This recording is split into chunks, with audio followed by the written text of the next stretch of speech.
Hey everybody, it's the Board Game Blogger. Today I'm here to review Charon. This is sort of an area control game by Gryphon games, which is an imprint of the Eagle games. Now sort of the Eagle games of yesteryear, like Napoleon in Europe or Age of Imperialism. These had great themes, great components, but not so great gameplay. And I think this game and a lot of the other more modern Gryphon games have seemed to have reversed that trend, in which they've got great gameplay, but not so great components, and not so great theme. The theme here seems completely pasted on, and it could really be anything that you're doing this area control for. However, the mechanics of the game are really neat, really exciting. There's a lot of brinkmanship, there's tension in every move you're making, and it's a really exciting game. Plays pretty quickly. It's about 60 minutes, but the mechanics are so good. I think they could really have turned this game into a 2.5, 3-hour game by adding on some features after these basic mechanics. But as it is, it's an hour-long sort of strictly area control game with a few neat features thrown in. But it's really exciting. However, the artwork, it's nothing to write home about. It's better than amateur, but it's nothing fantastic. But the mechanics of the game are just really exciting. And I think if you like any kind of area control game at all, you'll kind of love this. If you're preferring more, when you're playing a Euro style game, you just want multiplayer or solitaire. You know what I think of that. But if that's anybody invites you to a game of solitaire, you tell them, sorry, Buster, the ball game is over. But if that's what you want, you're not going to get this here. There's a lot of conflict in this game, and I find it actually, the box says plays 2 to 5, but I think it actually plays best at 3-player level.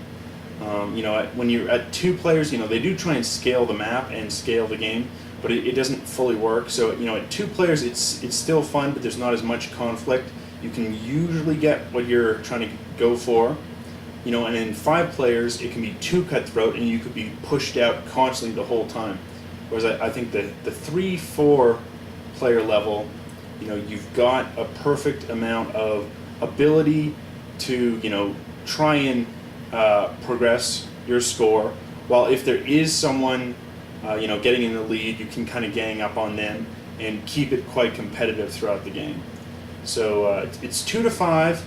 It's about an hour, but I think it really plays best with 3 or 4. But it's a great game with some really good mechanics, and terrible theme. If you play a game just for the theme and you need to be into the theme, this isn't it. But it's a great game, and why don't we take a look at just how it plays. Okay, so here's sort of the game set up. Here's sort of an example of what I mean by poor quality components. See, this is how a flag's supposed to be. This is how one of them I got came.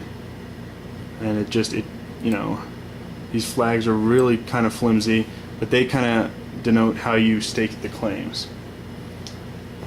So the way this game works is you're at the beginning of each round, and there's 4 of them, you'll have all your flags here.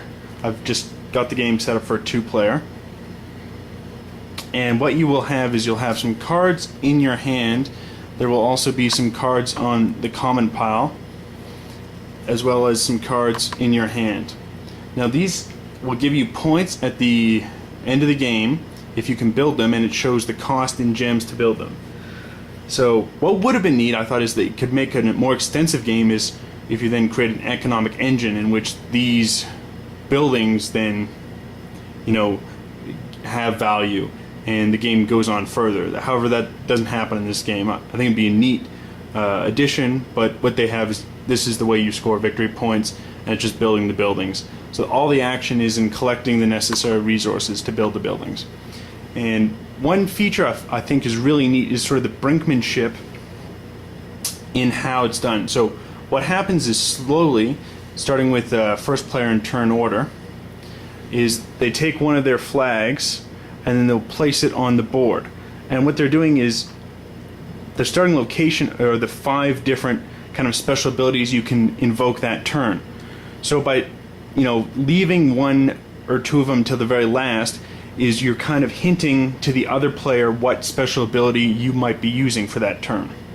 Now in a 2 or 3 player game, if there's 2 people left on one given special ability, that ability doesn't trigger. So there's just a lot of brinkmanship in, is that person going to take it off, or are they trying to prevent me from getting it and we're both not going to take it off?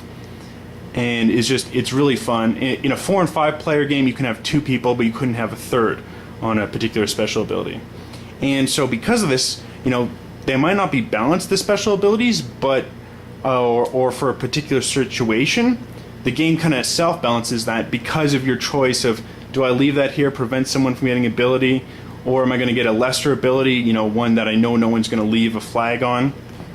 And so it's a neat feature, provides a lot of tension.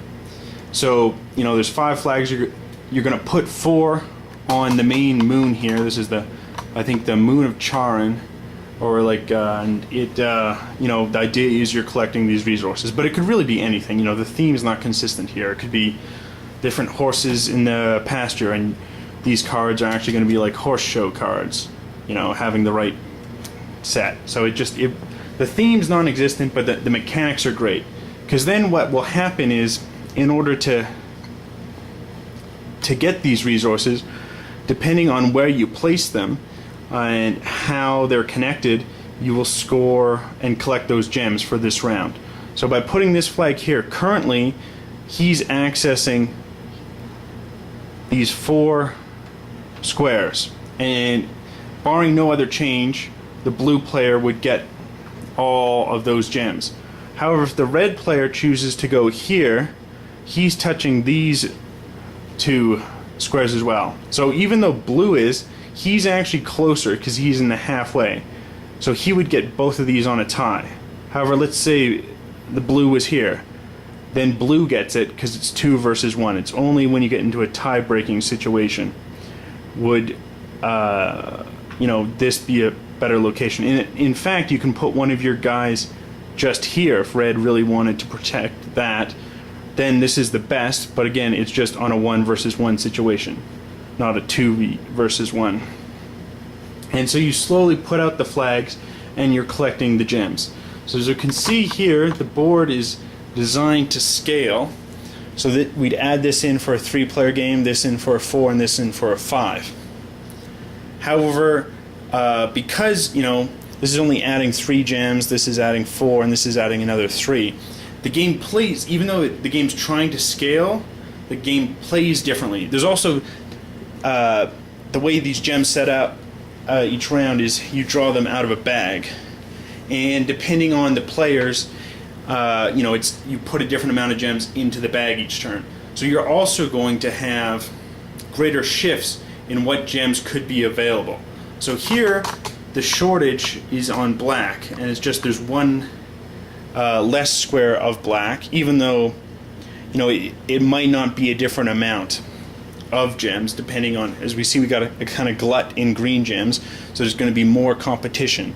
And each round, 4 rounds in the game, it's going to be different each time. So the competition and what's valuable is going to change, and what you're going after is going to be different each time, because these cards aren't all the same. So these are both refinery cards, both for 5 points, but they require different resources to build. So you might be holding both onto a refinery, same as your opponent, but you're going after different resources to build it. So there's just a lot of neat competition, and because of this, you're trying to compete for the gems, and you're going to place your guys in the right position to compete for it. And it's really neat. It can be a lot of tension in the game, and I think the mechanics are great. For an hour-long game with area control, where you're competing with the other players, this is a great game. Like I said, I think it's best with 3 or 4. With 2, you can almost always get the resources you need, and you're going to have a lot higher scoring games. With 5 players, you could really be pushed out constantly through no fault of your own. So I think it's really best with 3 or 4. But you can do it with 2 and 5, and it's not a bad game. So yeah, if you can get over kind of the poor component quality and kind of the lack of theme, I think there's a great game in here that I'd highly recommend. Till next time, I'm the Board Game Blogger.